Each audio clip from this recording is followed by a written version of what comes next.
Indonesia ini kalau berbicara tahlil itu ada dua. Pertama bacaannya, yang kedua makanannya. Wahabi sama-sama nolak bacaan tahlil, mereka gak mau, apalagi makanan. Tapi kalau diantarkan makanan ke rumahnya dimakan dulu. Biasanya begitu. Kadang kalau ada tetangganya 7 hari, 40 hari diundang mereka kan. Cuma gak baca. Tapi waktunya makan dulu. Itu di Jawa, entah di Aceh macam-macam. Ada Wahabi yang macam itu.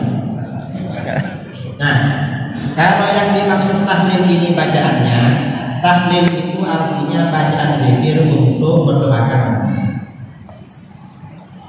Siapa yang menganjurkan doa orang mati, anjuran mendoakan orang mati di Al-Quran.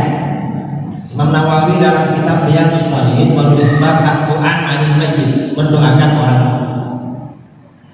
Ayat yang disampaikan Allah Ta'ala berfirman, walladzina ja'u min ba'dihim yaquluna rabbana ighfir lana wa li ikhwanina alladzina sabaquna bil iman.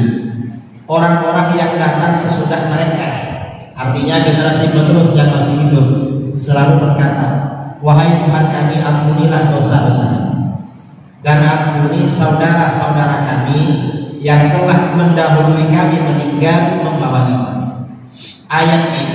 Dalam ayat ini Allah memuji orang-orang yang mendoakan orang mati. Berarti mendoakan orang mati itu dipuji oleh Allah. Berarti mendoakan orang mati itu hukumnya sunnah karena dipuji oleh Allah. Berarti tahlil hukumnya sunnah. Wahabi bertanya, itu kan mendoakan. Terus tahlil itu kan baca zikir. Zikir itu termasuk doa. Loh, siapa yang pertama kali baca zikir untuk orang mati? Yang pertama kali baca zikir untuk orang mati bukan aku dari Aceh, bukan kiai dari Jawa, bukan buya dari Minang. Siapa? Yang pertama kali baca zikir untuk orang mati adalah baginda Rasulullah. Dalam hadis riwayat Imam Ahmad, riwayat Al-Hakim At-Tirmidzi, riwayat Al-Baihaqi, riwayat Hannad bin As-Sari dalam As-Sunan, dari Jabir bin Abdullah Al-Ansari radhiyallahu anhu. Jabir berkata, kharajana ma'a Rasulillah sallallahu alaihi wasallam ila Sa'd bin Mu'adz yaum mautihi. Kami pergi menyertai bersama Rasulullah SAW menuju kediaman Sa'd bin Mu'adz pada hari ia meninggal dunia. Ada sahabat meninggal, Rasulullah bersama para sahabat takziah. Falamma shalla alaihi Rasulullah sallallahu alaihi wasallam, thumma dufina wa subiya alaihi qura. Setelah Rasulullah mensolatkan jenazah, lalu jenazahnya saat itu dikubur, lalu kuburannya ditutup rata dengan tanah, Rasulullah kan langsung pergi. Tapi apa? Jalasa Rasulullah sallallahu alaihi wasallam. Rasulullah masih duduk di atas kubur. Setelah duduk, apa yang beliau lakukan? Faqala subhanallahi waliman. Rasulullah membaca subhanallah dalam waktu yang lama. Subhanallah, subhanallah, subhanallah, subhanallah lama. Fasabbahna ma'ahu. Para sahabat juga baca subhanallah. Subhanallah, Allahu akbar. Lalu Rasulullah baca Allahu akbar. Allahu akbar, Allahu akbar, Allahu akbar, Allahu akbar. Fakabbarna ma'ahu. Para sahabat ketakutan baca Allahu akbar. Ada apa?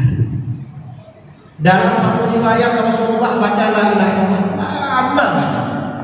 Falamman syarafat, setelah Rasulullah berhenti baca, qila, sahabat bertanya, ya Rasulullah, ma laka tusabbih fa tukabbir. Rasulullah, kenapa engkau tadi baca subhanallah, baca Allahu akbar? Apa jawaban Rasulullah? Rasulullah menjawab, laqad tadayyaqa ala hadzal 'abdi shalih qabrun. Hamba Allah yang soleh ini tadi benar-benar dijepit oleh kuburannya.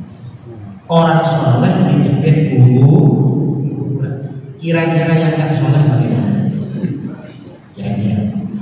Kata para ulama, ini hadis paling mengerikan tentang alam kubur. Mengapa? Ada orang soleh yang bersaksi Rasulullah. Kalau yang bersaksi kita, ini orang soleh, kevalitannya berapa? Tapi kalau yang bersaksi Rasulullah pasti sholat. Yang mensolatkan juga Rasulullah. Ini yang mensolatkan Rasulullah. Yang menjadi saksi Rasulullah masih dijepit anak dulu. Kira-kira yang tak soleh bagaimana? Karena itu Rasulullah banyak zikir nama hatta farrajallahu an, hingga Allah melepasnya dari jepitan. Berdasarkan hadis ini kata para ulama, zikir yang kita baca untuk orang mati itu bermanfaat. Karenanya tahlil yang bagus itu dibaca di kuburan. Setelah tahlil kita baca. Mengapa? Kalau dijepit biar gak lama-lama. Cuma kita ini kan kalau ada tetangga meninggal sejak pagi kan sudah nungguin. Dia biasanya pemakaman jam berapa? Jam 9. Jam 9.10. Setelah itu kita mau berangkat kerja, jadi gak tahlil. Tahlilnya nanti malam habis isya. Jam berapa? Jam 9. Lumayan bantuan gak ada yang nolong saya menjadi. Ya untunglah bantuannya datang walaupun bantuan. Jadi zikir itu bermanfaat untuk orang mati, jangan dibilang gak bermanfaat.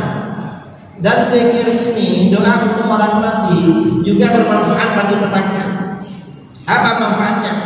Kalau kita punya salah sama tetangga, belum minta maaf dia sudah meninggal, gak bisa diwakili. Saudara-saudara, kalau almarhum punya salah sama kalian, siap memaafkan? Siap. Begitu pula kalau kalian punya salah pada almarhum, saya wakili. Gak bisa diwakili. Gak bisa. Ya minta maaf pada yang bersangkutan ketika masih hidup. Kalau sudah mati, bagaimana? Kata para ulama, solusinya adalah mendoakan. Karena ada hadis dhaif riwayat Imam Al-Baihaqi di dalam kitab Ad-Da'awat Al-Kabir.